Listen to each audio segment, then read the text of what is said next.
ఓం శ్రీ మహాగణాధిపతియే నమః. ఓం శ్రీ మాత్రే నమః. ఓం శ్రీ గురుభ్యో నమః. హరి ఓం. ఇప్పుడు రాశి చక్రంలో 11వ రాశి అయిన కుంభరాశి వారికి ఈ నెల మొత్తం ఏ విధంగా యోగిస్తుంది, ఎటువంటి జాగ్రత్తలు తీసుకోవాలి, శుభ ఫలితాలను ఏ విధంగా చేయగలిగితే వీరికి అన్నింటా శుభ ఫలితాలు కలుగుతాయి, మనం ఎప్పుడు ఈ యొక్క కార్యక్రమం ద్వారా తెలుసుకునే ప్రయత్నం చేద్దాం. ఇప్పుడు రాశి చక్రంలో 11వ రాశి అయిన కుంభరాశి అనగా ధనిష్ట 3-4 పాదములు, శతభీషం 1-2-3-4 పాదములు, పూర్వభాద్ర 1-2-3 పాదములు కలిస్తే ఈ యొక్క కుంభరాశి అవుతుంది. ఈ రాశి యొక్క అధిపతి శనిగ్రహము. అదేవిధంగా వాయుతత్వ రాశి, స్థిర రాశి అని కూడా మనం చెప్పుకోవచ్చు. ఈ యొక్క రాశి వారికి ముఖ్యంగా లక్షణాలు చూడగలిగితే ముక్కు మీద కోపం, ఎవరిని సామాన్యంగా నమ్మరు, నమ్మితే ప్రాణాలు ఇచ్చే రకం, నమ్మకపోతే చాలా దూరంగా ఉంటూ వీరికి నచ్చింది చేసుకుంటూ నచ్చినట్టు జీవించే తనం వీరిలో చాలా వరకు గమనించవచ్చు. మనం ఏదైనా సరే ఓపెన్గా మాట్లాడుతూ ఆ ఒక ఓపెన్ తనమే వీరి యొక్క ప్రజెంటు సమస్యలను ఏర్పరిచినా సరే తర్వాత నలుగురు ఏమనుకున్నా సరే వీరికి నచ్చినట్టు జీవించే విధంగా వీరు ఉండటం కూడా వీరికి శుభ ఫలితాలు రానున్న రోజుల్లో కలుగుతాయని చెప్పుకోవచ్చు. అట్లా ఉండటం వల్ల ఎప్పటికెప్పుడు ఓపెన్ అవ్వటం వల్లనే వీరు మనసులో ఏది ఉంచుకోకుండా ఎక్కువ మంది స్నేహం చేయడానికి లేదా సహాయం చేయడానికి ముందు రావడం వంటిది చేస్తూ ఉంటారు. మీరు ఒకవేళ మాట ఇచ్చారంటే ఆ మాట తప్పకుండా 1-2 రోజుల ముందులే ఏమైతే మాట ఇచ్చారో దాన్ని నెరవేర్చుకునే విధంగా వీళ్ళు ప్రవర్తిస్తూ ఉంటారు. అటు డబ్బు పరంగా కానీ ఇటు సహాయ రూపంలో కానీ ఏది చేసినా సరే దాన్ని అందించే రూపంగా వీరు ప్రవర్తిస్తూ ఇతరుల్ని చూసుకుంటూ కుటుంబ క్షేమాన్ని మీరు ఒక క్షేమంగా చేసుకుంటూ ముందుకు సాగించేలా చేస్తుంటారు. మరియు ప్రేమ వ్యవహారాలు ఎవరైతే చేస్తున్నారో, ఎవరైతే ప్రేమికులు ఉన్నారో వారు కొంత నిరాశ కలిగించే నెల అని ఈ నెల మొత్తం చెప్పుకోవచ్చు.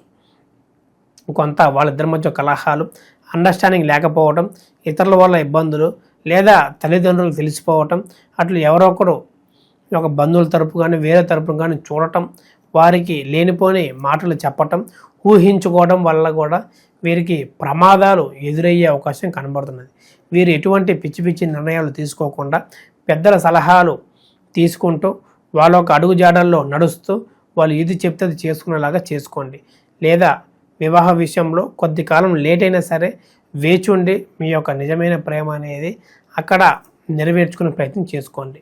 మరియు వివాహం తర్వాత కూడా అప్పుడు ప్రేమ తర్వాత చూపించుకోకుండా ఎన్నో ఇబ్బందులు పెట్టే విధంగా కనబడుతుంది. కాబట్టి ఎన్నో చూసాం కాబట్టి అలాంటిది ఇప్పటికున్న ప్రేమ జీవితాంతం ఉంటూ ఆ ఒక్క స్త్రీని కానీ స్త్రీ పురుషుడు కానీ ఈ యొక్క అన్యోన్యంగా ఉంటూ అద్భుతంగా యోగించాలని జీవితం మొత్తం మనం కోరుకోవచ్చు.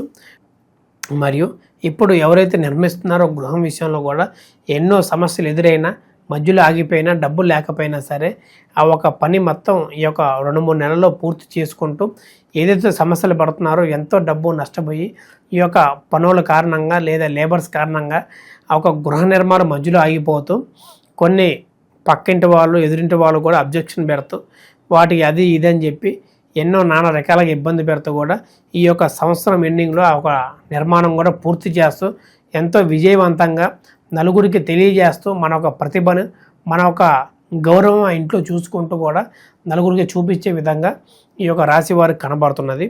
కానీ ఒక ధన ప్రాప్తి వల్ల ఈ యొక్క నెల వల్ల వీరికి అద్భుతమైన యోగం అనేది ప్రాప్తిస్తుంది. ఈ యొక్క గుప్త నిధుల కారణంగా లేదా స్టాక్ మార్కెట్ లేదా పెట్టిన దాంట్లో ఇన్వెస్ట్మెంట్ డబల్ అవ్వటం వల్ల కూడా వీరికి కొంత ఈ నెల మొత్తం ధనప్రాప్తి యోగం అనేది కనబడుతున్నది. ఆ వచ్చే ధనాన్ని కూడా జాగ్రత్త చేసుకొని 1-2 సార్లు దేనికి పెడితే బాగుంటుంది, ఏమి చేయటం వల్ల మనకి ఈ యొక్క ధనాన్ని ఈ యొక్క పిల్లల భవిష్యత్తుకి మనం ఉపయోగించగలుగుతాం అని తెలుసుకొని ముందుకెళ్ళటం మంచిది. మరియు వచ్చే అవకాశాలను ప్రతి ఒక్కరిని నిర్లక్ష్యం చేయకుండా ఏది మంచి ఏది చెడు తెలుసుకొని ప్రతి ఒక్కదానికి పాకులాడకుండా 1-2 సార్లు గమనించి అది మన వల్ల ఉపయోగమా లేదా నష్టమా, అవతల మనకి ఇంతగా శత్రువులు కూడా మన నుంచి సహాయం కోరుతున్నారు కాబట్టి వాళ్ళకి మంచి చేద్దాం చెడు చేద్దాం అని కూడా తెలుసుకోకుండా ముందుకు సాగటం వంటిది కూడా వీరు అద్భుతమైన ఫలితాలు యోగాలు కలుగుతాయని ఈ నెల మొత్తం మనం చెప్పుకోవచ్చు. మరియు ఎప్పటి నుంచో కోల్పోయిన మనశ్శాంతి కూడా మీకు ఈ నెల 2 నెలల పాటు కొంత కుదుటపడి చేసిన ద్రోహాలు కానీ జరిగిన సంఘటనల వల్ల కూడా కొంత ఊరట లభించి వాటి నుంచి విముక్తురాలు అయ్యి వారి వల్ల కూడా ఏదైతే చేశారో దాని నుంచి పూర్తిగా నివారణ అయ్యే విధంగా కనబడుతుంది. కాబట్టి అవి జాగ్రత్త చేసుకొని వేసే ప్రతి అడుగు ఇప్పటి నుంచైనా మంచిగా చూసుకుంటూ ముందుకు వెళ్ళటం అంటూ కూడా వీరికి అన్ని విధాల శుభ ఫలితాలు కలుగుతాయని చెప్పుకోవచ్చు. వీరికి ముఖ్యంగా చెప్పదగిన సూచన చూడగలిగితే సుబ్రహ్మణ్య స్వామి భుజంగ స్తోత్రం పారాయణం చేయడం లేదా మధురాష్టకం పఠించడం వల్ల కూడా వీరికి ఎటువంటి ఏ సమస్య ఉన్నా సరే వీటితో తొలగిపోయి రోజుకి ఒక 18 సార్లు జపిస్తూ పారాయణం చేయటం వల్ల కూడా వీరికి శుభ ఫలితాలు కలుగుతాయని మనం చెప్పుకోవచ్చు. ఇప్పుడు మనకి రాబోయే ఈ యొక్క సంవత్సరం 2వ చంద్రగ్రహణం ఎప్పుడు ఎలా ఎటువంటి జాగ్రత్తలు తీసుకోవాలి మనం ఇప్పుడు తెలుసుకుందాం. మనకి మొదటి చంద్రగ్రహం వచ్చేసరికి మార్చి 14వ తారీఖున పూర్తయింది. కాబట్టి ఇప్పుడు రాబోయే 2వ చంద్రగ్రహణం ఈ యొక్క సెప్టెంబర్ 7వ తారీఖున మనకి మొదలయ్యే సమయం చూడగలిగితే రాత్రి 9:55 నుంచి మరియు మధ్యరాత్రి ఈ యొక్క 8వ తారీఖు సెప్టెంబరు సోమవారం నాడు 1:35 పూర్తవుతుంది. మనకి ప్రారంభమయ్యే రోజు చూడగలిగితే శుక్లపక్షము ఆదివారము శతభిష నక్షత్రము కుంభరాశిలో ప్రారంభమయ్యి మరియు సోమవారం 8వ తారీఖున ముగిసే విషయం కనబడుతుంది. ఈ యొక్క చంద్రగ్రహంలో మన ముఖ్యంగా చూడగలిగితే అసలు ఎందువల్ల ఏమిటి చూడగలిగితే ఈ యొక్క సూర్యకిరణాలు అనేది మన ఒక చంద్రుని మీద పడకుండా భూమి మధ్యలో నిలుస్తూ ఆ ఒక సూర్యుని కిరణాలు అడ్డుగా నుంచొని ఆ ఒక చంద్రుడిని కప్పేస్తూ ఆ ఒక కిరణాలు భూమి మీద పడకుండా ఈ యొక్క 3:30 వరకు అడ్డుకుంటూ చంద్రగ్రహం అని మనం చెప్పుకోవచ్చు.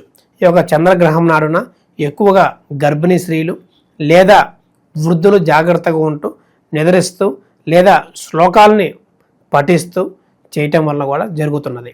ఈ యొక్క చంద్రగ్రహం వలన ఎటువంటి ప్రమాదం లేదా రాసులకి ప్రమాదం అనేది చాలామంది చెబుతూ ఉంటారు.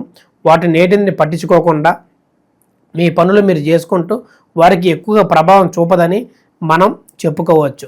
ఈ యొక్క గ్రహణం దాదాపు చూడగలిగితే 3:30 వరకు ఉంటుంది. కాబట్టి ఈ యొక్క 9:30 వరకే నిద్రిస్తే ఎటువంటి ఇబ్బంది లేదని చెప్పుకోవచ్చు.